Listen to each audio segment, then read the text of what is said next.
Vous écoutez Le Salon dans tes oreilles, une balado-diffusion dans laquelle des auteurs, des autrices et des personnalités discutent de leurs livres et des sujets qui animent l'actualité littéraire. Les enregistrements ont été faits lors du dernier Salon du livre de Montréal. Bonjour à tous. Il n'y a pas Bonjour. d'animateur, mais on commençait à se jaser de nos œuvres entre nous, puis on s'est dit qu'on allait ouvrir les micros tant qu'à faire, puis que vous pourriez au moins en entendre parler avec nous autres en attendant. Puis au besoin, on se posera des questions nous-mêmes sur nos œuvres, ce qu'on fait normalement quand les micros sont fermés aussi. Valérie demandait c'était quoi ce livre? Oui, ben, je peux le présenter pour votre bénéfice aussi. Oui, le livre s'appelle Demain soir. Ça se passe dans un appartement. C'est l'histoire d'une gang d'amis qui se connaissent. Il y en a certains qui se connaissent depuis longtemps. Il y a des gens qui sont dans le party un peu par hasard, des connaissances. Puis en fait, c'est ça, je suis en train de me dire que c'est pas un livre où il y a vraiment une intrigue ou une trame narrative vraiment forte. En fait, c'est l'histoire de personnages. Puis chaque section du livre est comme une incursion dans leur tête. C'est des personnages qui vivent des choses un peu banales, mais bon, on vit toutes des choses banales qui pour nous sont des histoires en soi. Fait que c'est un peu ça le concept du livre. C'est des histoires du quotidien. En fait, le point commun entre tous ces personnages-là, c'est que c'est beaucoup des personnages d'artistes. Il y a le nœud du groupe d'amis qui se trouve là, c'est des gens qui sont connus à l'école de théâtre. C'est des comédiens qui ont tous un degré divers de succès. Puis il y a aussi un personnage d'humoriste, donc il y a aussi un rapport à la condition d'artiste, le rapport au succès. Hey, salut! Ben non, On avait commencé... commencé à parler d'autres. Bologne. J'étais sur mon horaire, c'était direct. Je suis navrée sur mon. Ça arrive. Bonjour Léonie. Salut. Allô. Salut tout le monde. As-tu fait la place? Oui, merci. OK. Salut. Bon, j'arrive un petit peu sur les chapeaux de roue. Bon, c'est Léonie Boudreau. Je suis libraire à la librairie Les Deux Sœurs à Sherbrooke. Puis, ben là, je vous ai coupé. Qu'est-ce que vous disiez?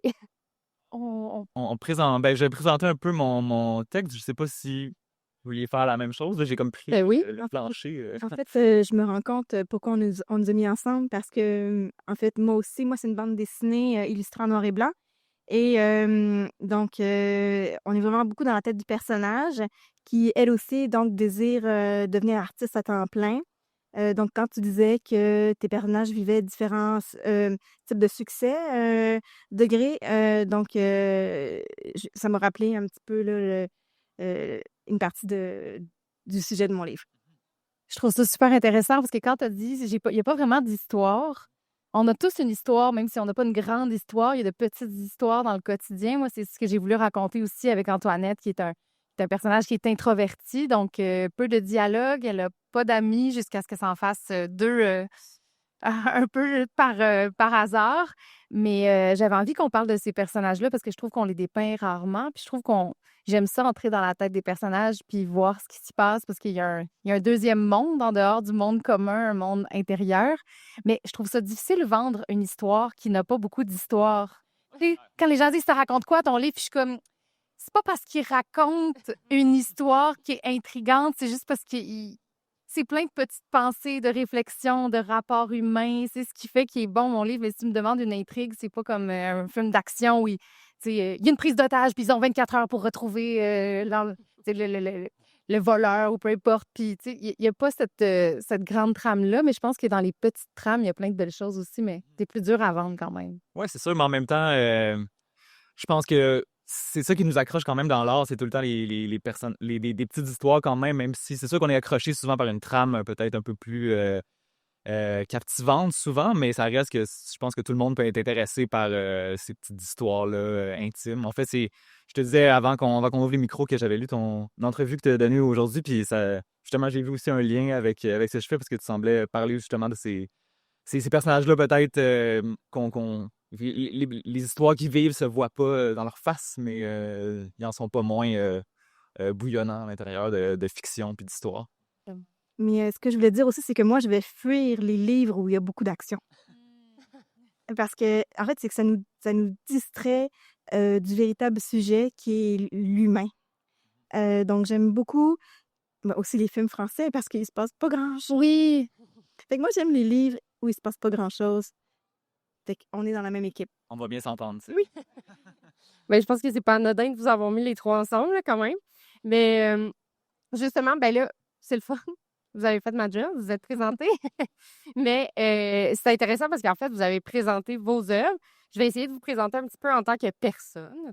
Valérie, tu es un peu partout. Tu es animatrice, actrice, autrice. C'est ton 9e, c'est ça, j'avais 8 ou 9. Ouais. 9e roman. Donc, quand même, déjà depuis un petit bout, est-ce que le fait d'avoir plein de chapeaux, ça nourrit tous tes projets? Est-ce que c'est tout le contraire? Non, ça semble être. Ça nourrit mes projets et mon compte de banque. Parce que l'art au Québec est pas facile, on va se le dire. Fait que, j'ai commencé à écrire parce que j'avais terminé mon bac en télévision puis j'avais pas encore d'emploi. Puis j'ai commencé à faire de la télé à Salut Bonjour. Puis mon premier livre est sorti comme en même temps. Et je me suis rendu compte de l'amour que j'avais pour l'acte d'écrire et le plaisir que ça m'apportait. Puis mon personnage d'Antoinette est solitaire, très, très solitaire, beaucoup plus que moi. Mais j'ai quand même ce côté-là en moi, un peu sauvage, où j'ai besoin de me retrouver seule. Et dans les médias, dans le public, comme ça, on est toujours en rapport avec les autres. Donc, l'écriture, ça me donne en plus du plaisir créatif, mais une excuse pour me retirer un peu du monde puis être dans ma bulle. Fait que oui, les deux se nourrissent beaucoup puis se complètent pour moi. Mais justement, en fait, vous êtes toutes des artistes multidisciplinaires parce que Hugo, dans ton cas, c'est la musique. J'ai eu le bonheur d'écouter un petit peu de quelques-unes de tes chansons. Puis, qu'est-ce qui est différent entre écrire pour la musique puis écrire un roman? Est-ce que le quotidien est tout autant bénéfique dans l'écriture de la musique que du roman? J'avoue que personnellement, quand j'écris une chanson, j'ai plus tendance à aller beaucoup plus dans l'abstraction qu'en fiction. Ouais. J'ai l'impression qu'avec la musique aussi, c'est comme, tu sais, t'as toujours c'est comme 2 médiums, en fait, là. C'est comme l'écriture et le son. Oui, parce que tu écris les deux. Exact, puis c'est ça, puis c'est un art où les deux se répondent aussi, puis il y a une espèce de sens qui est créé par la rencontre de ces deux choses-là.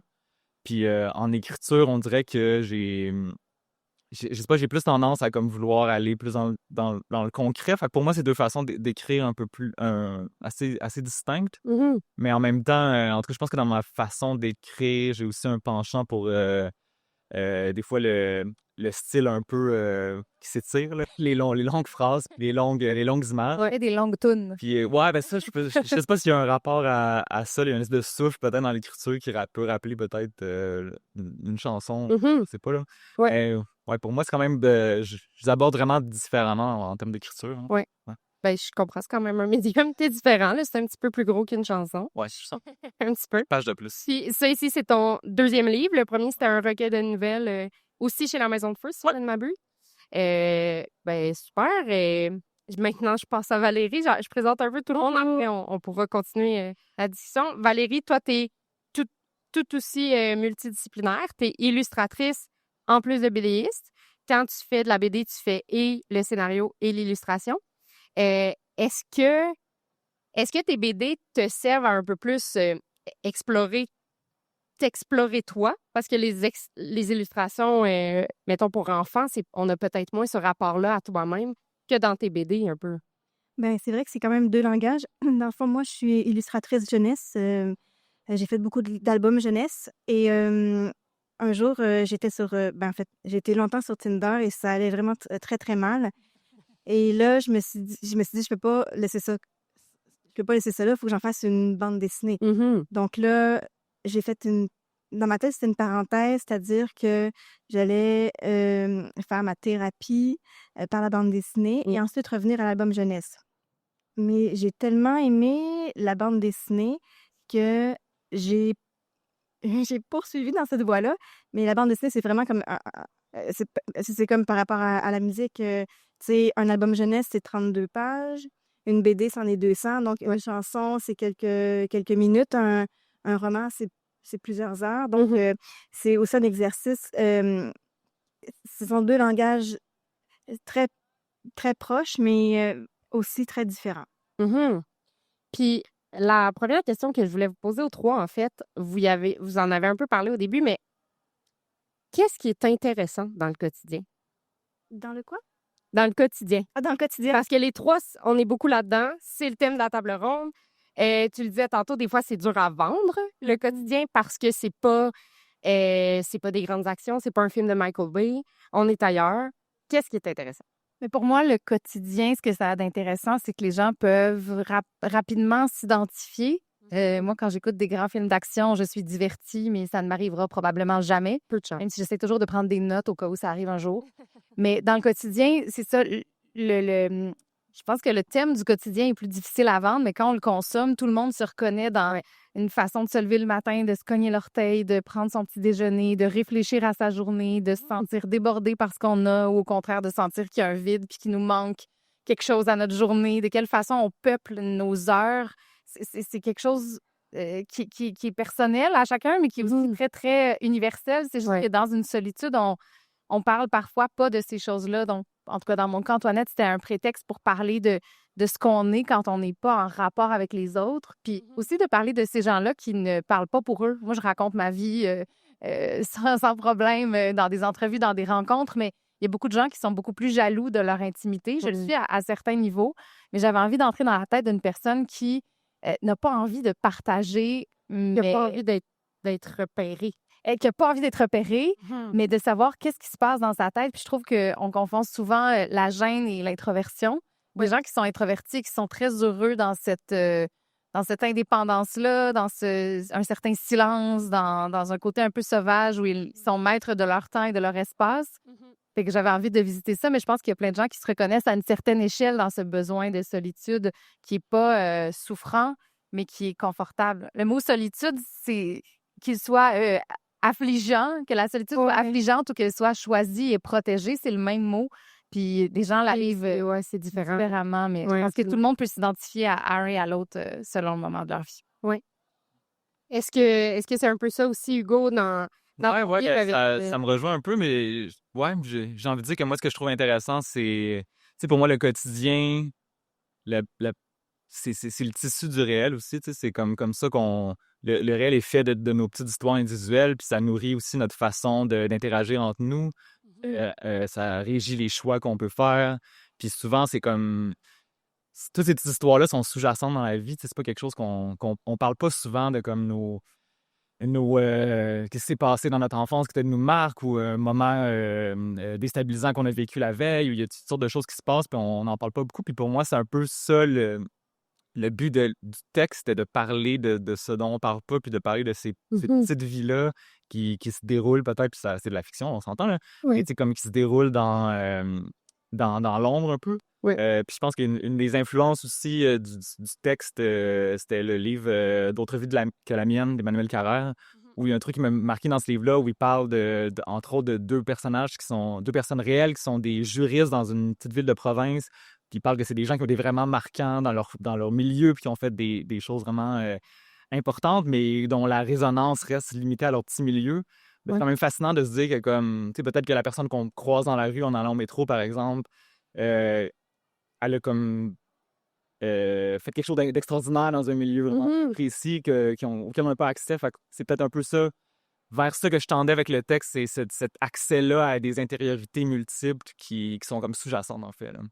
Ouais, de comme entrer dans la tête des personnages qu'on effleure généralement dans un party, mettons, qu'on croise, puis que finalement, ben, ils vivent des affaires, là, ça. Ouais, comme nous. Comme moi-même. Ouais. C'est tous des jeux qui méritent la peine qui auraient pu écrire leur histoire, en fait.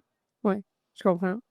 Puis Valérie, dans ton cas, est-ce que le quotidien, parce que toi, on est vraiment dans l'autofiction, c'est écrit à l'endos que toute ressemblance avec le réel n'est que fruit du hasard. Mais est-ce que pour toi, ça a quelque chose de différent de vouloir représenter le quotidien? C'est un peu, comme tu disais tantôt, une thérapie? Oui, complètement. Dans le fond, je paye le lecteur pour ma propre thérapie. Dans le fond, moi aussi, le quotidien est au cœur de ma bande dessinée. Mais en fait, c'est l'histoire d'une fille qui veut laisser sa job, puis qui laisse pas sa job. Donc, dans le fond, c'est 200 pages de... Je le fais-tu ou je le fais pas? Je le fais pas. Ouais. Puis, dans le fond, c'est comme tu sais, j'aurais pu en parler pendant genre 10 pages. C'est-à-dire que ça aurait pu être un événement dans mon récit, mais j'ai préféré rendre cette obsession, de l'étirer sur 200 pages pour qu'on sente bien la tension qui habite le personnage. Puis on le sent vraiment bien. Oui, on sent Fait que puis quand tu le dis comme ça, c'est sur 200 pages de je le fais-tu pas? C'est bon, là. Mais c'est comme, vas-y, laisse-la ta job, tu sais. Ouais. Là, c'est là comme, oh non, mais là, je sais pas. Puis là, fait que, tu sais, dans le fond, de rendre ça hyper macro, tu sais, c'est une façon de créer aussi beaucoup d'humour. Il y a beaucoup d'humour dans mon récit. Et donc, moi, le quotidien, je vais prendre une toute petite parcelle, puis je vais en faire ma matière première. C'est drôle parce que ce que j'ai remarqué en lisant vos 3 livres, c'est que les 3, vous parlez du quotidien. C'est le sujet de la table ronde. Mais les 3, à un moment, vous questionnez l'autofiction.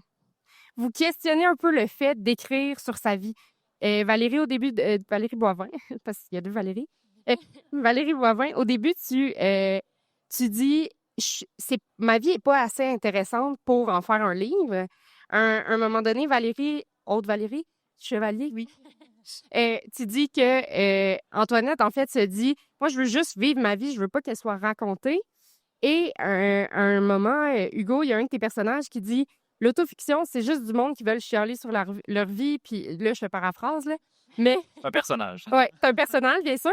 Mais est-ce qu'il y a un peu cette peur-là, quand vous écrivez sur le quotidien, de s'épancher sur des vies plus ou moins intéressantes? Est-ce qu'il y a, je sais pas, tu sais, cette idée-là que l'autofiction ou que c'est ça, le quotidien, ce soit...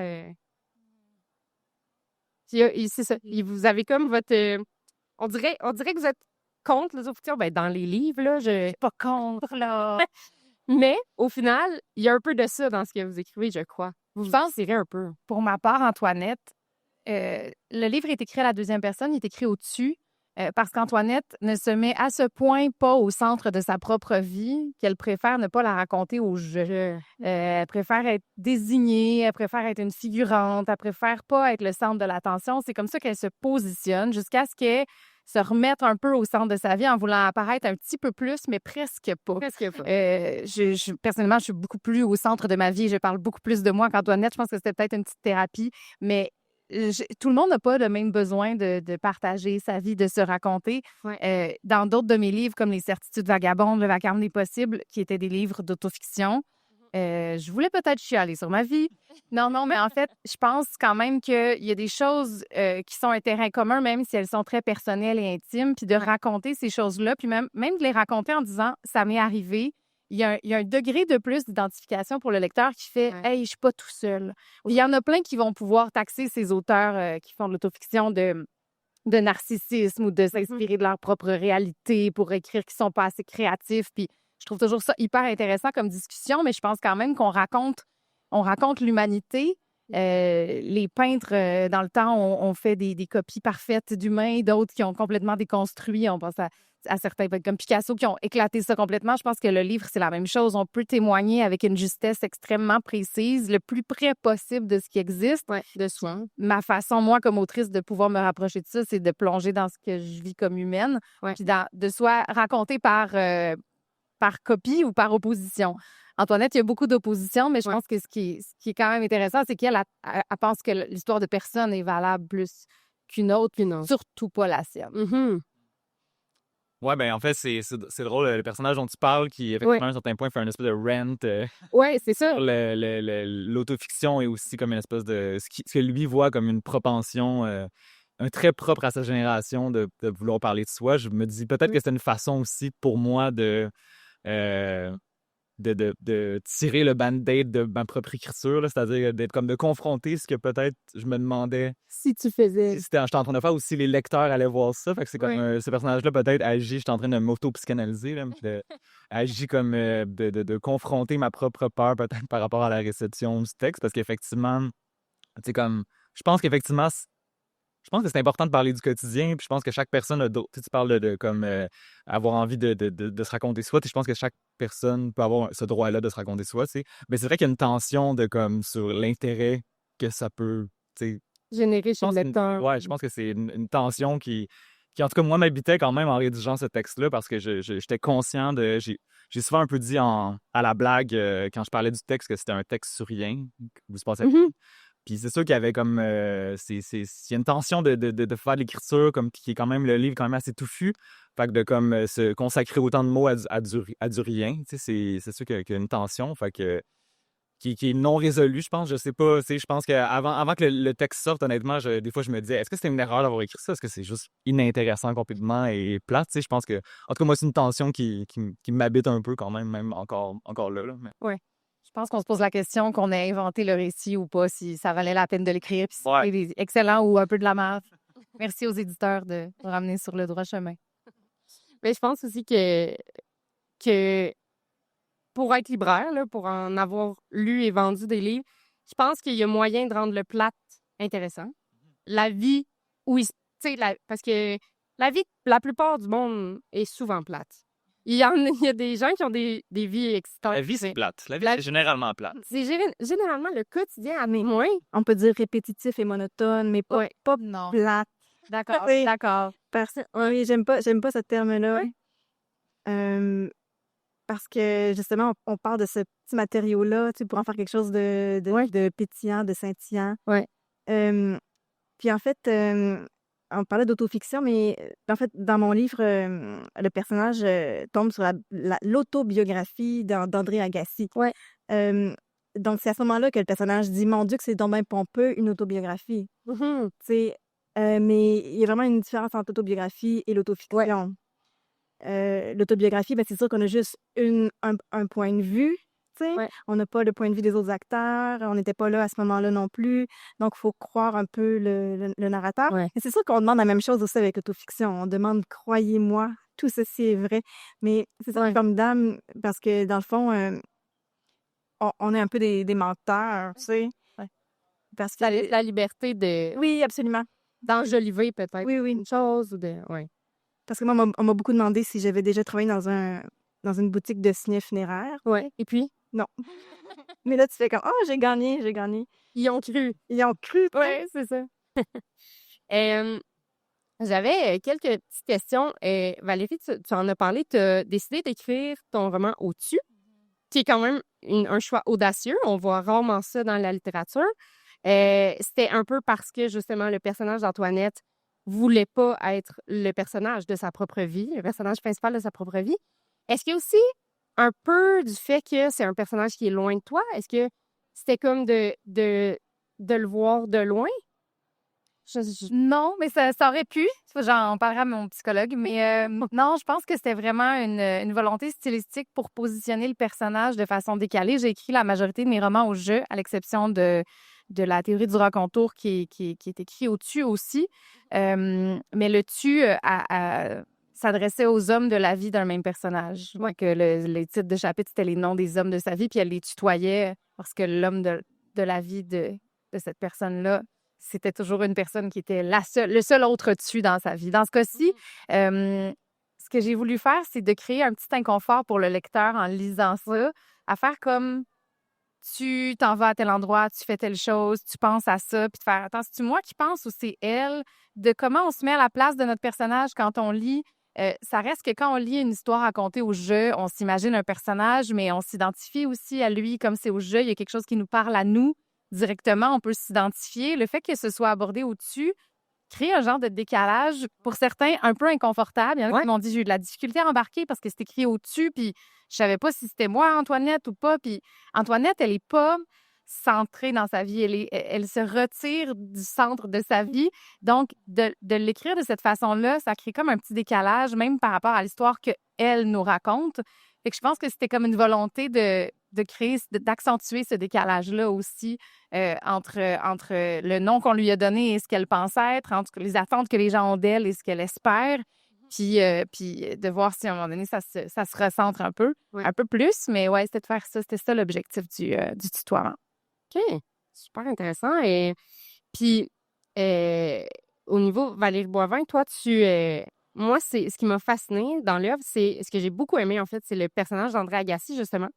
On commence avec l'autobiographie et finalement, il prend de plus en plus de place. On se rend compte que la lecture de cette œuvre-là, puis c'est ça que j'ai trouvé qui est intéressant, c'est à quel point un livre peut nous habiter, à quel point quand on est dans la lecture d'une œuvre, ça peut un peu venir jouer sur ce à quoi on pense, sur comment on interagit et tout. Fait qu'il y a certains moments où il y a le personnage dessiné d'André Agassi qui est là. C'était quoi un peu ton but avec ça? Qu'est-ce que tu... Ben justement, de la manière que tu le résumes, je trouve que c'est vraiment exactement ça. Dans le fond, c'est que mon personnage lit l'autobiographie d'André Agassi et, et dans le fond, elle est un peu honteuse donc de lire. Elle le lit un peu en cachette. Et finalement, c'est ça. Elle s'imagine donc frapper des balles avec André Agassi à plusieurs moments où André Agassi dans son salon, il frappe des balles pendant qu'elle lit son livre. Donc, c'est vrai que parfois, quand on lit, on est complètement immergé dans le récit. Et là, j'ai fait donc le récit rentrer dans, rentrer dans son quotidien à elle. Et je pense qu'on appelle ça le surréalisme magique. Ouais. Et c'est quelque chose qui me plaît énormément dans la bande dessinée. Parce que c'est ça, parce qu'on peut jouer, tu sais, sur le plan visuel. Fait que c'est comme une double écriture. C'est une écriture avec les mots, mais c'est une écriture aussi avec le dessin. Donc, c'est à quel moment est-ce que je choisis de le dire avec des mots et à quel moment... J'aime beaucoup aussi me passer des mots pour ralentir mes actions parce que, tu sais, il y a beaucoup de... La bande dessinée nous permet de faire du rythme, comme au cinéma, tu sais, de ralentir des plans, d'accélérer. Et donc, c'est vraiment un médium le fun, la bande dessinée. Tout le monde, mettez-vous à la bande dessinée. Mais là, faut pas qu'il y ait trop de monde qui fasse des bandes dessinées non plus. Dans ton cas, Hugo, moi, ce que je trouve qui était vraiment intéressant de ton livre, c'est que on sait pas c'est chez qui le party. Ça, c'est cool, ça. Ouais. Ça, j'ai vraiment aimé ça parce que pour faire une petite histoire courte, le livre commence, c'est un personnage qui s'en va à un party. Il arrive au party et on raconte pas le party. On fait juste se rentrer dans la tête de 9 personnages au final, puis voir pas tant comment ils vivent le party en plus, mais vraiment, en ce moment dans leur vie, c'est quoi la parenthèse de la vie. Moi, ma question, c'est ces personnages-là, comment tu les as créés? Qu'est-ce qui t'a inspiré? Puis c'est lequel? Toi, t'es lequel? En fait, le point de départ, en fait, ça a été un peu... C'était plus des... J'avais comme une série d'images. Je me suis mis un peu à imaginer comme des espèces de... Pas des clichés de party, mais comme qu'est-ce qui pourrait se passer dans un party. Puis là, j'avais comme un peu juste ces images-là. J'avais l'image qui est un peu l'image qui inaugure le texte de comme quelqu'un qui regarde quelqu'un d'autre, puis qui se voit en train de regarder, que la personne le voit en train de regarder, puis il y a cette espèce de regard-là. J'avais l'idée de comme quelqu'un qui est dans le party avec son amoureux, mais qui a comme un peu honte de lui parce qu'il dit des affaires un peu malaisantes. J'avais l'idée de ce couple-là c'est un couple secret qui sont dans la même pièce, mais qui doivent comme pas montrer qu'ils sont d'un couple. J'avais un peu toutes ces images-là, puis les personnages sont un petit peu construits, ont pris comme de la chair un peu autour de ça. Ouais. Finalement, c'est moins devenu ces images-là, mais ils ont comme pris corps un peu plus largement. Puis, moi, je pense que je suis un peu tous ces personnages-là, en fait. Je trouve que chacun d'entre eux, ils ont un peu il y a un peu de moi. C'est comme... Il y a comme toujours un peu des réflexions qui sont les tiennes. Qui sont les miennes, mais comme des fois aussi, tu sais, je pense que... Tu sais, comme... c'est drôle parce qu'on parlait un peu du personnage, justement, qui a un peu une vision très rough, tu sais, de l'autofiction. Puis là, je pense que ce personnage-là, c'est peut-être un petit peu, des fois, une caricature de moi-même, où des fois, je peux comme être très... avoir un regard vraiment un peu critique, tu sais, sur plein de choses dans le milieu culturel. Mais en même temps, il y a aussi des il y a des personnages qui sont des artistes, puis qui aiment leur art, puis qui aiment leur milieu, puis qui en parlent avec affection, puis Ouais. c'est une partie de moi. Fait que je pense qu'avec tous ces personnages-là, c'est une façon de De- parler de plein de choses peut-être contradictoires en moi, mais Ouais. qui sont un peu des représentants de toutes ces tensions-là, peut-être d'une certaine façon. Je comprends. Mon père dit souvent, que quand on parle des enfants, de comment ils apprennent ou comment ils évoluent, il dit souvent, les enfants, l'éducation des enfants, c'est 50 ils apprennent par imitation, puis 50 par opposition. Mhm. C'est pas quel 50 ils vont choisir de ce que tu fais. Ouais. Je trouve ça vraiment intéressant. Puis je pense qu'on crée nos personnages peut-être un peu comme ça, dans le sens où on insuffle évidemment une partie de nous, de ce qu'on est, de nos valeurs. C'est sûr que ça teinte, mais je pense qu'il y a des fois où on va aussi à contre-courant en se disant ça ne peut pas être que moi, mes personnages, puis ça prend des conflits. Puis des fois, c'est même intéressant d'amener un personnage qui pense vraiment le contraire de nous, quitte à provoquer ou à positionner le lecteur dans une situation où il va faire « Hey, moi, je suis d'accord avec ça » ou ça « Ah non, lui, je l'aime pas parce qu'il pense pas comme moi ». Ça oblige le lecteur à se questionner puis à se positionner par rapport à des valeurs, des décisions. Ouais, puis c'est intéressant, c'est parce que souvent, on a tendance à, quand on lit un livre, on fait beaucoup d'équivalence entre ce qui est dit dans le livre et le propos de l'auteur ou les pensées de l'auteur. Je pense que je me suis amusé avec ça aussi, à comme avoir des personnages qui disent des choses complètement différentes, des fois, puis peut-être à mettre le lecteur devant. Tu sais, peut-être qu'il y a un premier personnage qui est comme « Ah, qu'est-ce que l'auteur trouve vraiment que le milieu culturel québécois, c'est de la merde? » Ouais. Puis après, un autre qui est plus dans l'exaltation, puis c'est comme « Ah, OK, qu'est-ce que... » Tu sais, cette de tension-là, un peu, je pense que je trouve ça amusant pour les lecteurs. Ça confronte aussi le lecteur dans cette espèce d'équivalence-là qu'on a tous tendance à le faire. Moi aussi, je le fais en lisant. Hein. Mais, ouais. Mais c'est vrai. Puis, justement, tu sais, parce que, par exemple, le personnage de Gaël dont on parlait qui critique l'autofiction et tout, il est aussi plus ben fan de cette gang-là. Tu sais, il est comme un peu. Il va encore par habitude, mais il a plus vraiment envie d'être là. Est-ce que le quotidien, justement, un prétexte pour parler de relations, pour parler des gens autour de nous? Ben, moi, dans le contexte du texte, c'est sûr qu'il y a le fait que une des parties des personnes présentes dans le party, c'est une petite gang d'amis tissés serrés qui se connaissent depuis longtemps. Puis effectivement, moi, j'avais envie de parler de ça aussi, des dynamiques dans une gang de gens qui se connaissent depuis longtemps. Puis justement, ce personnage-là parle. Une des raisons qui l'amène à peut-être vouloir cesser de fréquenter ces gens-là, c'est qu'il a l'impression que ces gens-là le ramènent tout le temps à la personne qui était il y a 20 ans, il y a 10 ans quand il le connaissait, puis lui essaye un peu de s'émanciper de ça. Puis je pense que ça, c'est clairement quelque chose que j'avais envie de. Tu sais, il y a une espèce de personnage dans le texte aussi qui est un peu la souffre-douleur de tout le monde. C'est comme qui est tout le temps la fille qui a fait une folle d'elle, c'est drôle, puis on la bitch un peu dans son dos. Puis après, c'est l'espèce de tension-là dans une gang d'amis tissés serrés ou des gens qui se connaissent depuis longtemps où tu finis par être un peu casé, des fois dans une espèce de « Ah, toi, t'es cette personne-là, tu remplis cette fonction-là dans la gang, puis t'es comme pogné dedans. » Puis, ouais, c'est clairement quelque chose que j'avais envie d'explorer. Mm-hmm. Ben, je vais rebondir là-dessus parce que mon personnage, dans le fond, essaie aussi de devenir une nouvelle version d'elle-même. Donc, mais là, le défi, elle n'est pas dans un groupe. Il y a juste un personnage, moi, dans mon jeu. C'est plus facile à manier. Ouais. Et donc, c'est ça, elle essaie...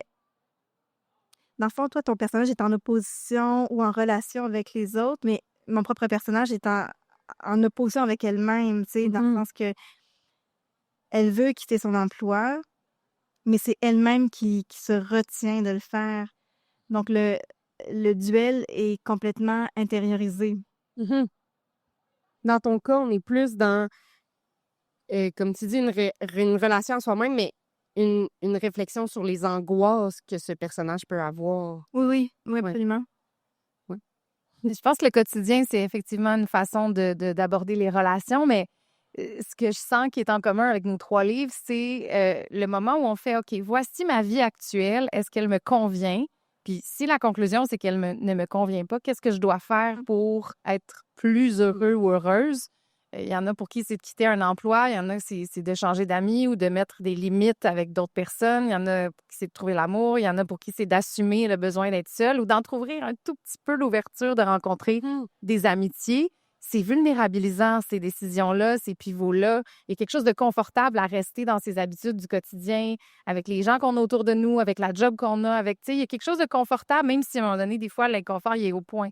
Il arrive à un point où on a besoin de faire un ménage puis de faire, OK, je dois changer des affaires pour être heureux, mais On a besoin de sortir de notre zone de confort. c'est pas facile. Puis je pense que c'est pour ça qu'il y a des gens qui restent très longtemps dans une insatisfaction par rapport à son travail ou avec des amis avec lesquels ils sont pas nécessairement bien ou dans une situation amoureuse aussi qui est pas parfaite, mais que, Colin, ça va tout seul. Fait que, tu sais, des fois, c'est plus facile de rester dans un certain inconfort que de précipiter un inconfort encore plus grand avec la promesse d'un bonheur éventuel, peut-être. Ouais. Mais je pense qu'au final, l'humain a besoin d'avancer. Puis des fois, c'est pas juste en se laissant porter, puis c'est en prenant des décisions un petit peu plus courageuses qu'on arrive des fois à changer les choses, pour être plus heureux au final. Mhm. Le thème de la table ronde, c'est le quotidien ou la réinvention de soi. Oui. Comment ça se... Comment ça se... Ben, tu sais, on en a un petit peu parlé, mais comment ça se voit dans un livre, le fait de se réinventer? Est-ce que c'est la réinvention de soi en tant qu'auteur? Est-ce que c'est la réinvention de soi en tant que personnage?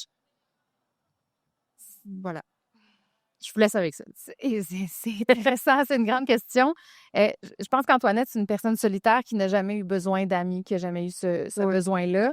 On évolue et on change dans la vie. Puis des fois, même pour nous, c'est confrontant de faire, ouais, avant, je voulais pas ça, j'ai jamais été comme ça, mais maintenant, c'est mon souhait. Maintenant, c'est de ça dont j'ai envie. Maintenant, j'ai envie de changer les choses dans ma vie, mais ça demande du courage, puis ça demande aussi une maturité d'être capable d'admettre que ce qui nous a toujours convenu ne nous convient peut-être plus Oui. dans des relations, dans un travail, dans une vie quotidienne, dans un lieu qu'on habite. Moi, je pense qu'elle explore tout ça, Antoinette, alors qu'elle avait bien orchestré une vie qui lui convenait en façade, puis même pour elle-même, ça la protégeait dans son autonomie, puis il y a des amitiés qui se sont frayées un chemin jusqu'à elle, puis elle s'est rendue compte que, coudonc, c'est le fun d'avoir des amis, c'est le fun d'avoir quelqu'un. C'est vulnérabilisant de se confier à quelqu'un, de s'ouvrir, de faire de la place, d'aimer, d'accepter, d'avouer qu'on aime. C'est aussi de se montrer vulnérable à la perte de cet amour-là. Mais au final, je pense qu'Antoinette gagne à ça, mais c'est difficile, je pense, pour les humains en général de changer ce qui fonctionne ou ce qui fonctionnait, puis d'admettre que ça fonctionne plus. Ouais. C'est difficile, je pense. Oui. Ouais. Ouais, quand tu parles de réinvention de soi, j'ai comme un peu le goût de le mettre au pluriel, en fait. Puis je pense que comme... Ce que je veux dire par là, je pense qu'on est... Tu sais, les humains, on est comme des bébites de fiction. Tu sais, on fonctionne tellement comme ça. Tu sais, on se tisse des fictions de nous-mêmes. On essaie d'expliquer les choses en tissant un récit qui va du point A au point B. Puis des fois, on a tendance à... Des fois, on va essayer de le rechanger quand il ne fait pas notre affaire, puis on essaie juste de faire du sens de tout ça, du sens de ce qui nous arrive. On essaie de devenir un récit, en fait.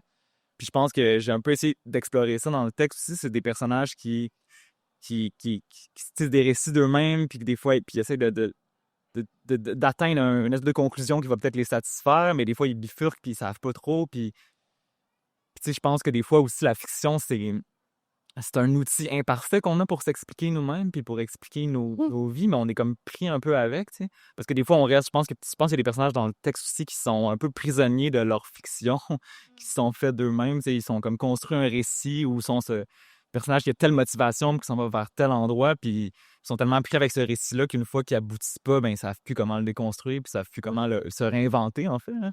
Fait que, tu sais, je pense que cette tension-là où on est comme... Tu sais, on est pris avec cette espèce de cadre de la fiction pour s'expliquer, puis pour le meilleur, pour le pire, peut-être. Ouais, c'est bien dit. Dans ton cas, Valérie, réinvention de soi, qu'est-ce que...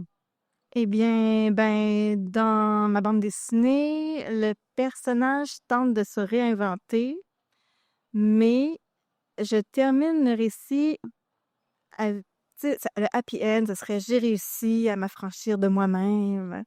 Mais finalement, ce n'est pas le cas. Tu sais, dans le fond, le récit se termine avec ce désir de réinvention de soi, mais elle avec échoue. une Oui, mais embûche. elle échoue, oui, elle échoue.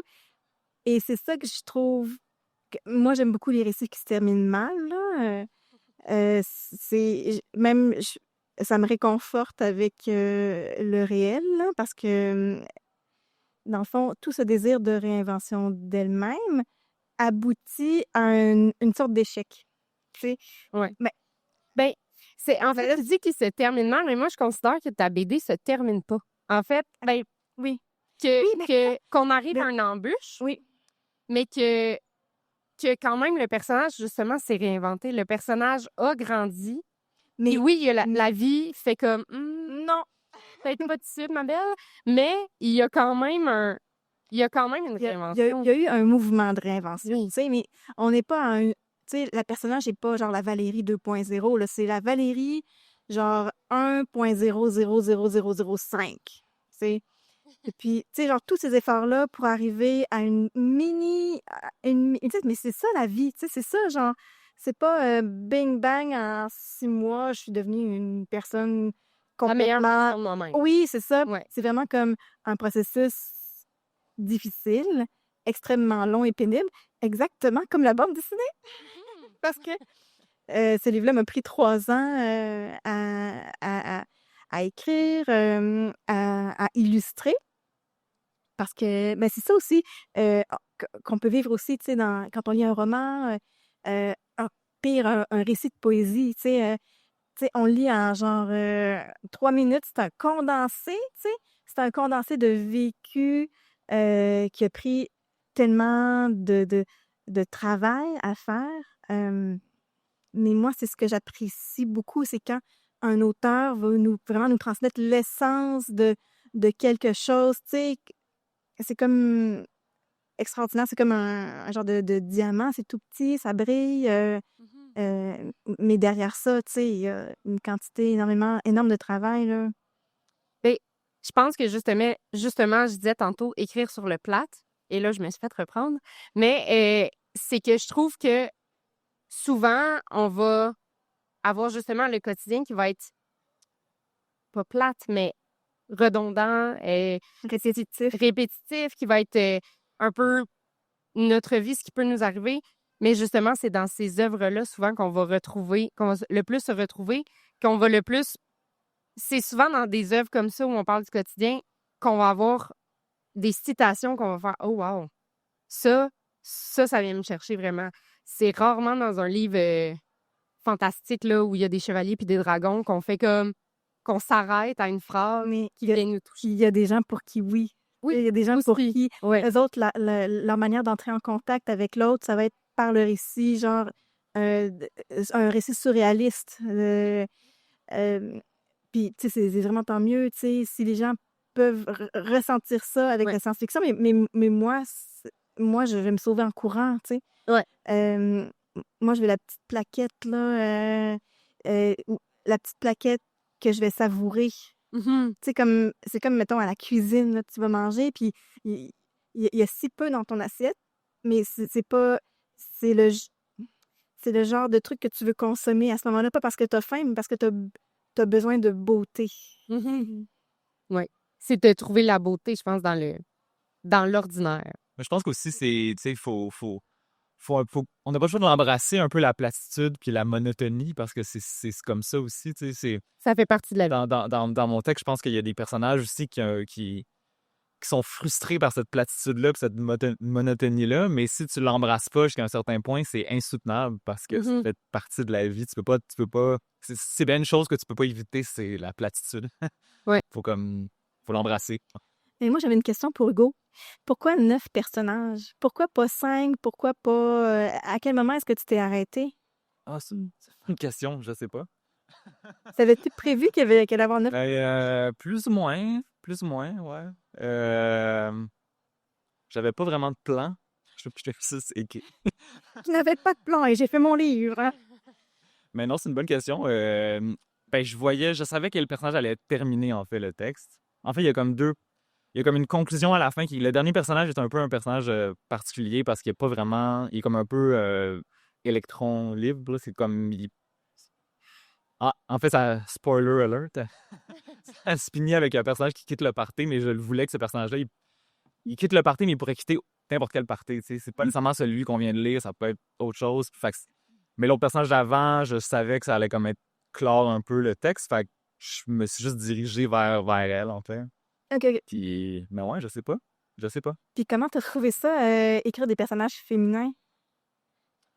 Ah, ben pour moi, ça fait pas vraiment de différence. OK. Dans le sens où, comme, je pense que il y a autant de moi dans les personnages féminins que les personnages masculins. C'est beau, ça, j'aime ça, ouais. En tout cas, pour moi, personnellement, je m'identifie autant à elle. OK. Ouais. Ouais. Est-ce qu'il y en avait qui avaient des questions? Il nous reste comme une quinzaine de minutes. Est-ce qu'il y en a qui ont des questions? Je pense qu'il y a un micro qui peut circuler dans la salle à un ou l'autre des auteurs ou en lien avec le thème. Non. Soyez pas gênés, là. Ça nous fait plaisir. Ouais. Est-ce qu'il y en a qui ont lu un des 3 livres? Est-ce qu'il y en a qui ont envie de les lire? OK, il y en a qui les ont lus. Super. Oh, Bon. super. Mais on parlait de platitude puis du banal du quotidien, mais je sais pas à quel point c'est plate, le quotidien. Moi, je trouve ça quand même... je trouve que c'est un endroit où on peut se ressourcer dans ce confort du quotidien. Puis même pour Antoinette, c'est pas...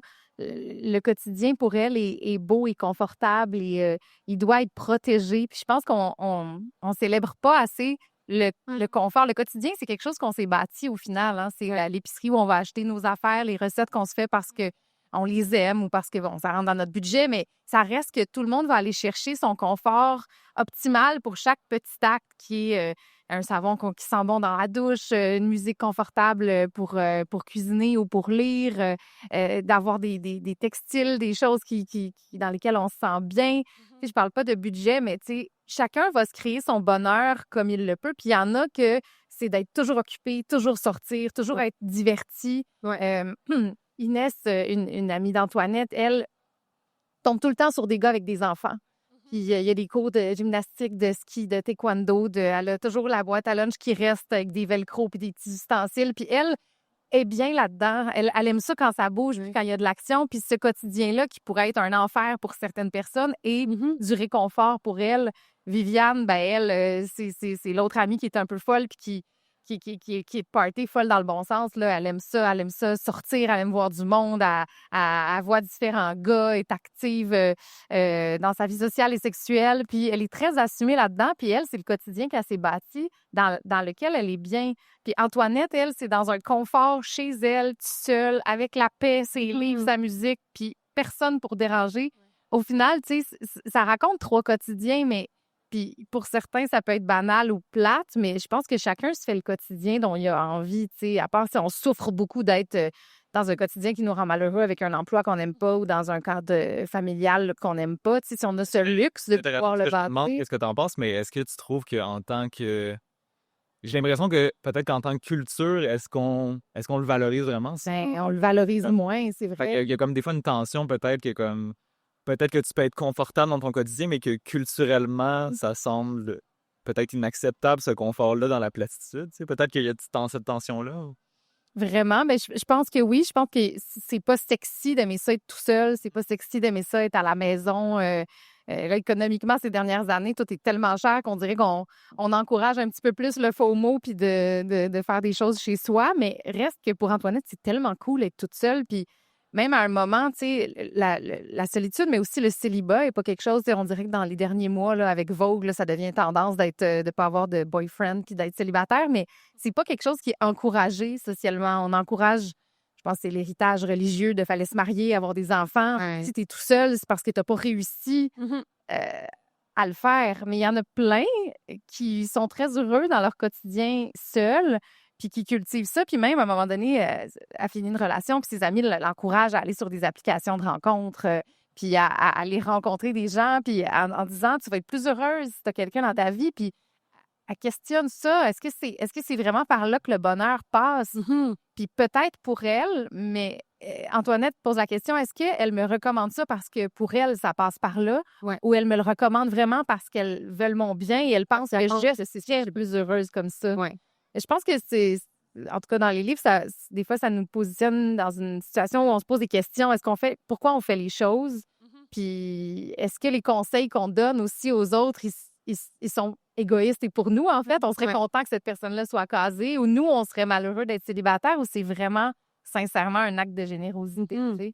Est-ce qu'au final, les personnages de fiction de vos œuvres permettent de justement questionner, puis peut-être pas questionner, mais mettre de l'avant des quotidiens qui peuvent être Mais c'est fou parce que pour tout le monde, tu sais, ben juste de, je sais pas, tu sais, parce que justement, de lire le quotidien d'un personnage X, ça peut nous questionner aussi. Est-ce que c'est un peu ça le but de vos personnages?